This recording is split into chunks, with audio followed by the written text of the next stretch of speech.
বশীকরণ বশীকরণ বশীকরণ, কাঁপুনি কাঁপুনি কাঁপুনি কাঁপুনি বশীকরণ। আপনাদের মাঝে যে একটা বশীকরণের কাজ নিয়ে আসলাম, এটা হলো কাঁপুনি বশীকরণ।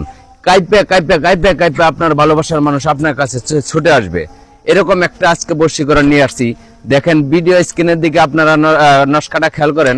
আমি যে একটা নস্কা দিতেছি, এই নস্কার মাধ্যমে যদি গেলে আপনি সঠিকভাবে কাজ করতে পারেন, কাঁদতে কাঁদতে কাঁদতে কাঁদতে আপনার ভালোবাসার মানুষ আপনার কাছে চলে আসবে।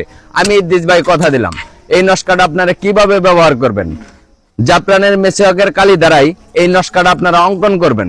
কইরা সাইরা আমার মতন দেখেন এরকম একটা নির্বুধ জায়গার ভিতরে আসবেন রাত 12টার পরে। আইসা সাইরা এই নস্কাটা আপনার রাত 12টার পরে দেখেন, এটা হলো গঙ্গার জলের নদী। এই নদীর ভিতরে আপনারা সহজেই যায় সেরা 3 হাত মাটির নিচে এই নস্কাটা গাইরে দিয়ে হাইরা পিছন দিকে তাকানো যাবে না, সোজা ভাই আপনারা চলে আসবেন। আমি ইদ্রিস ভাই আপনাদের কথা দিলাম, কাঁদতে কাঁদতে ভালোবাসার মানুষ আপনার কাছে ছুটে আসবে, যা 24 ঘন্টার ভিতরে আপনারা কাজের রেজাল্ট পাবেন ইনশাআল্লাহ। আসসালামু আলাইকুম।